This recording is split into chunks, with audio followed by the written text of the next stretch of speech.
like you see it. It is a big European tie, which is almost always the situation if you play Champions League, even in a new format. Although there might be maybe 1 or 2 or 3 teams that are not as known as all the other teams that are in the competition. But definitely for all the reasons you say, maybe mainly also because what Xabi Alonso did for this club, especially in Europe as well. But maybe more because of how he manages Leverkusen, how strong they are as domestically, as in Europe. Last season they were incredible, of course. This season, in my opinion, they are still the same, just as good, but a bit more unlucky when it comes to results. So a game to look forward to for many people who love this game. Obviously, we were worried when we saw Konate go off at the weekend, but he trained today. How is he, and is he likely to play? Yeah, he's available to play, and I think also completely recovered. So there is no issue for him not to play because of what he had. Then it's up to me to make the decision if he plays or not. But he's in a good place. The other issue after Saturday's game was something that Mo put out on social media. He did obviously celebrate the win and the fact that the club is back at the top of the Premier League, but he also finished by saying, no matter what happens, I will never forget what scoring at Anfield feels like. Now, one thing you could read into that is that it's a hint about his future, where his contract talks are going. So we've not had the opportunity to speak to Mo. Have you? And what insight can you give us as to his message behind that? Yeah. So that was a long question. And you interpreted it in a way maybe other people don't. I don't look at the Instagram posts of my players. I only talk to them, which you can't. So that is the advantage I have. As long as Tony keeps hiding them, and then you can't talk to them. Mo is in a very good place at the moment. As long as he's been here at Liverpool, he's been in a very good place, but this season again as well. So I'm hoping he can post, if it was a post you said? It was a post, okay. social media post. I'm hoping that he will post one after tomorrow and on Saturday again. And what he says with that is for me not important. The only thing that's important for me is how he plays and what he tells me when we have conversations. And that's what matters, and not how you guys interpret one of his posts. Just to push you a little bit further though, do you feel it is a reference to his future being away from Liverpool after the season, or can you say to us that it's not a reference to that?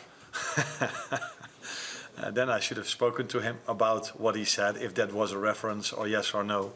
But I haven't spoken about him. We've spoken about Leverkusen because that team deserves all of our attention for the quality they have. And so no, I think he's out of contract in the end of the season, and Virgil said something in the press, and now he has a post which you interpreted in a certain way. This will probably continue for as long as their future is not clear yet. But in the meantime, let's hope that they bring in performances like Mo had and Virgil had as well during the weekend. Anyone next? Oh. He gets some help. We know Leverkusen are an outstanding team in possession, and this has led to some teams this season, like Leipzig, playing more man for man out of possession against them. A lot like Atalanta did in last season's Europa League final, very successfully. How important will your out of possession play be tomorrow? Very important, because football is played in two moments. It's either you have the ball or you don't. And if you play against strong teams, which Leverkusen is one of them, Liverpool as well also though, you need to be good in both sides. Unfortunately, we were poor in the first half on both ends. We were poor with the ball, we were not as good with the ball, and we were quite poor without the ball against Brighton, which is a team that can play out from the back really good as well. So that shows us that we need a performance like the second half, because Leverkusen, in my opinion, before we play them, is at least equal to Brighton when they have the ball. So we need a much better performance than the first half, and we need an equal performance like the second half. Hi, Arne. My question kind of follows on from that, actually. You mentioned post-match that you wanted Liverpool to start with the same intensity in the first half that they did in the second and get the crowd energised. But we've noticed in recent games that some teams have maybe taken advantage of the more aggressive press, like leaving players out wide in between the wide forwards and the full-backs to utilise the space. How important is it to strike a balance between maybe what the crowd want and then maybe what the opposition don't want, particularly in a team like Leverkusen, who have such great wing-backs like Ronaldo and Frimpong? Yeah, but they have more than only great wing-backs. They have 11 very good players on the pitch. I think what the crowd wants is what I want and what our players want. We want to have control of the game. We want to be very aggressive without the ball. Maybe if we are not as aggressive, or then we are sometimes a bit too high, we still want to try. But if you're just too late or a fraction too late, or you open a certain lane, then they can play through you. The good thing is that I always see my players running back really hard to prevent the other team from getting a chance, because although I felt, and I think we all felt this, that Brighton was the better team in the first half, it wasn't like they had 3 or 4 open chances from open play. I think if you look back at it, we got the biggest chance maybe in the game in the first half, with Darwin Núñez. So that also shows me that even if they play through our first press, we are still able not to concede that many chances. But ideally, it's not only preventing them from playing through your press, but by having a very good press, you can also create your chances. It's probably something you really, you know really well here at Liverpool. So that is also the reason why we want to press that high. But then, yeah, against good teams like Chelsea, like Brighton, and like Leverkusen, you cannot have 1% less than, for example, the second half intensity we had. Yeah, what are you? Goals at the front.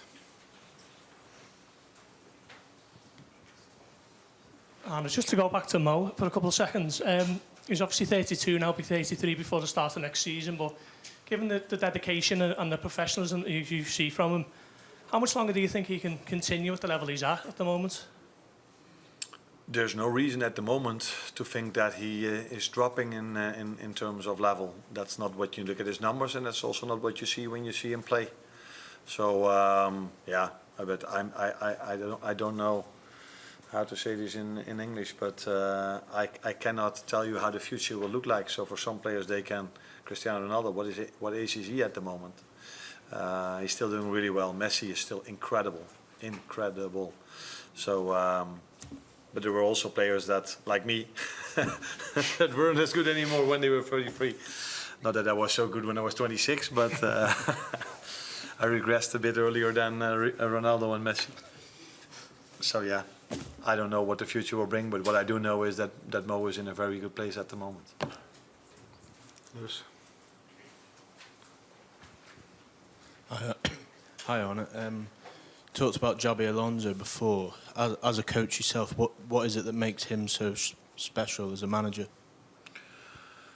That's difficult to say if you don't work with him on a daily basis, that he is special. That's clear. If you go to a club that was bottom of the league, and with the same players you bring them all the way up, and without spending that much money in that summer, only bringing 1 or 2 very good players, and he had a season that I think they only lost the final of the Europa League. So it tells you that he's special. What it is that makes him special is for me difficult to say, because I haven't faced him yet and I haven't worked with him. But what might be the situation is that he's worked with very good managers in the past. He was a player with an incredible insight in the game. He knew when to be where, and he played at the highest levels. So he also probably knows and understands how these players feel in certain moments. So that probably all contributes to why he is such a good manager. But what makes him exactly so special, the best way to find that out is talk to the players he worked with, and I haven't done that yet. Any more? Last one over here.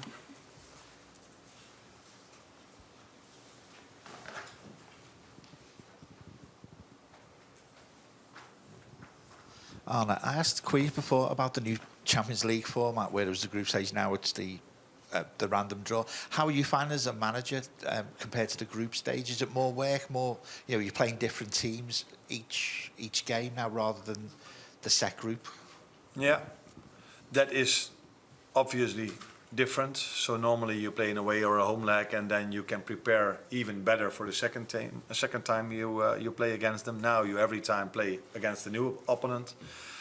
That's in some situations, because every pot has some very strong teams and some pots have maybe not the same strength. So you can be a bit lucky with the draw, you can be a bit unlucky. And then it has to do with which teams do you face at home and which one do you face away from home. So the first thing I would say is maybe it comes a bit more luck into ending up high or low. On the other hand, if you play 8 games instead of 6, normally when you play more games, luck is being ended up somewhere in the middle. And what I always said till now, ask me after 8 games or after this season, it's a better way to judge this format than at the moment. The only thing I like as a person that loves football is that on every evening I can switch to a game that is really a nice one to watch. But that's not where I'm here for at the moment. But on Wednesday evening I will definitely find a game that I'm looking forward to. And hopefully the people look forward to Liverpool, Leverkusen tomorrow. And we don't let them down.